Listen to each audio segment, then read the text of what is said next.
Welcome back to my channel blog with Piu. তো মানে আমি বলবো কিনা ভুলে গেছিলাম, তো অনেকদিন পর আজকে আবার ভিডিও রান্না শুরু করছি। সকালেও করেছি, কালকেও করেছি, কিন্তু ওরই ব্লগটা করা হয় না। তো দিদি সব কেটে কুটে দিয়েছে, আমি দেখাচ্ছি। তো সবার আগে গেছি আমরা আইসক্রিম খেতে, ওটা দেখে আসো। তো আমার মনে হচ্ছে এখন পিউ পুরো এনার্জিতে আছে, আর আমি সবে ক্রিকেট খেলে এসেছি, একটু গাতা গাতা করছে, তবে দেখছি পিউ কি রান্না হবে এখন। তো আমি করবো এখন চিকেন দিয়ে ঘুগনি, যেটা দিদি সব সেদ্ধ করে গুছিয়ে গাছিয়ে রেখেছে। ওকে বলেছে তুই করবি না, আমি করবো, কারণ ও প্রচন্ড মশলা দেয়। এখনো আমাকে জোর করে অবস্থায় এতগুলো পেঁয়াজ আর টমেটো দিয়েছে। কি মিথ্যে বললি রে তুই? কি আমি আর্ধেক দিয়ে করে দিতে পারবো? তুই মাংস দিবি, এরকম করলে হয় না, একটু কষা কষা। হ্যাঁ, মাংস দেবো, অত আমি কঞ্জুসের মতন করি না, আমি মশলা টসলা না, অত মশলা দিয়ে সবকিছু ভালো লাগে না। আজকে না আমি ডিমের ঝোল করেছিলাম, ডিম ভেজে একদম পাতলা টেলে ঝোল। জামাই বাবু কিভাবে খেয়েছি, এরকম পান্তা ভাত খায় না আমাদের দিয়ে, এখান থেকে দেখো খাওয়া দিচ্ছে। কিন্তু এই জন্য তো নেমে আসলে খুলে বন্ধ করে দেবো, যা বন্ধ করে হাত যাবে না, আমার পেটে লাগবে। দিদি আমার এই একটা টমেটো, দুটো পেঁয়াজ কেটে রেখেছে। এই যে দাঁড়াও, এটা আমার মিনি কিচেন, মিনি আচ্ছা ঢং করছে। আমি বলছি ও ঢং করে ইচ্ছা করে মায়ের বাবুর জন্য এটা বানাবে। ওই ঢং আমি তো আমার মদত দুজনের জন্য জিনিসটা আনি। চুপ কর, এখানে আসো। আর এই মাংসটা দিয়ে হবে ঘুগনি, যেটা হয়তো সোনাদার পছন্দ কি আমি ঠিক জানি না। হ্যাঁ, এটা কাটবে কে? চেপটি চিকেনটা একটু ছোট হবে। ওই এরকম বানিয়ে দেব না না, আমি করে দিচ্ছি। খাবি তো তুই? আপনারা তো সব হয়ে যাবে, আগে করে দেবো তারপরে খাবো। তো এখন করবো মাংস দিয়ে ঘুগনি আর লুচি, সেটা আমি বলেছি। লিফাফা বানিয়েছে, যেটা আমার একদমই পছন্দ হয়, সবার পছন্দ হয়েছে। আর যার কোনো অস্তিত্ব নেই এই পৃথিবীতে, মানে লিফাফা ওটা নিজের নাম দিয়ে বানিয়েছে। লিফাফা, চিকেন লিফাফা। যাই না, মাম্পি এখন বানিয়েছে আমার জন্য চিকেন লিফাফা। তোমার জন্য বানাইনি, সবার জন্য বানিয়েছে। তুই কি ভাবিস ওটা বেশি ভালোবাসেন? সবার জন্য বানিয়েছে। চলো, আমার দিদি এই ফাফা বানিয়েছে, তো তুই খেয়ে বল কেন কি আমার দিদি রিভিউ শুনতে চায় তোর মুখে। আমি জানি তুই এখন ভেতর পর্যন্ত পৌঁছাতে পারিস নি, তুই এখন ওপরেই আছিস। আমি জানি তো, আমার সোমনাথ তো বলছে কারণ মাংসটা ভেতরে। আরে আবার সেই ওপরে খায়, ভেতরটা খা। তাও ঠিক আছে, নাস্তার জন্য খুব ভালো হয়েছে। টেস্টি তো? তুই বানিয়েছিস বলে বললাম, আমি বানালে ও অনেস্ট রিভিউ দিত, ওর মনটাই ভালো লাগেনি। তো ভালো লেগেছে, আমার ভালো লেগেছে, আমার বরের ভালো লেগেছে, ভাইয়ের ভালো লেগেছে।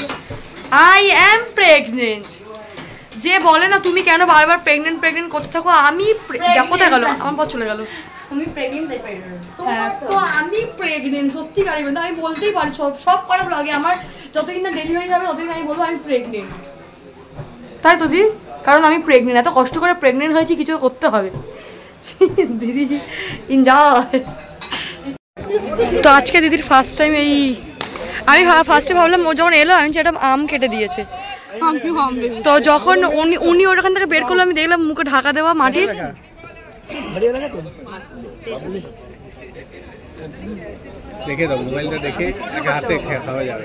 না, হাতে দেখিয়ে খাওয়া যাবে না, খাওয়ার সময় নো ডিস্টার্ব, শুধু খেতেই হবে। এই রেসিপিটা জিজ্ঞেস করলো, তো আমি এটা ফোনে অনেকবার দেখেছি, ওকে রেসিপিটা বললাম, ও বলছে আমি লিফাফা বানাতে পারি, যেটা আজকে ও বানিয়েছে। যার কোনো পৃথিবীতে অস্তিত্ব নেই লিফাফা বলে কোনো জিনিস, সেইটাও বানাতে পারে। আর যেটা লোক এতদিন ধরে পুরনো হয়ে গেল আমের কুলফি, সেইটাও নাকি বানাতে পারে না। কিন্তু টেস্টি না, মাঝখানেটা তো দেখে খেয়ে মনে হচ্ছে ওই কালীঘাটের ওই প্যারা সন্দেশ, আর পাঁচশো তো আম। বল দি,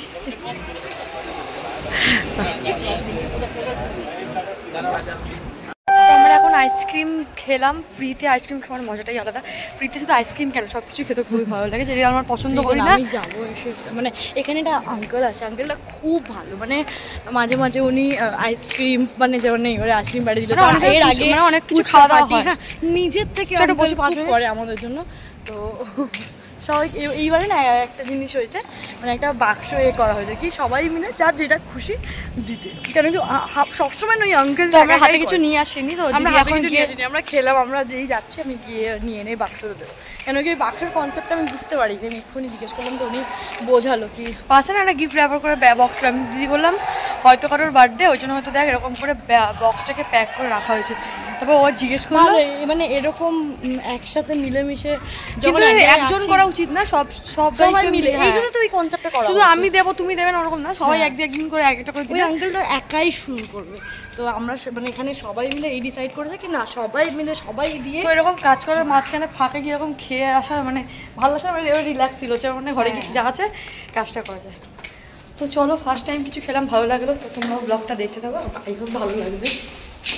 তো উঠিনি আমরা কেউ, ঘুম থেকে উঠেছি আমরা 1-1:30টার সময়, ঘুম থেকে উঠে প্রচুর পাচ্ছি আকসাইডা খাওয়াচ্ছে, আর এখন আকসাইডাই রান্না করছে মাংস রান্না করে, তারপর আমরা খাবো, খেতে খেতে 4-5টা বেজে যাবে। কেন কি এদের গ্যাস খুবই আসতে জলে, তো কোনো এ নেই, বললাম আজকে হোটেলে খেতে যাবো, আমাকে সোমবার নিয়ে যায়নি আজকে হোটেলে খেতে, আমার খুব কতদিনের ইচ্ছা যে আমি রাস্তায় ভাতে হোটেলে ভাত খাবো, আমার তো মনে যায় লুচি কিলা লুচি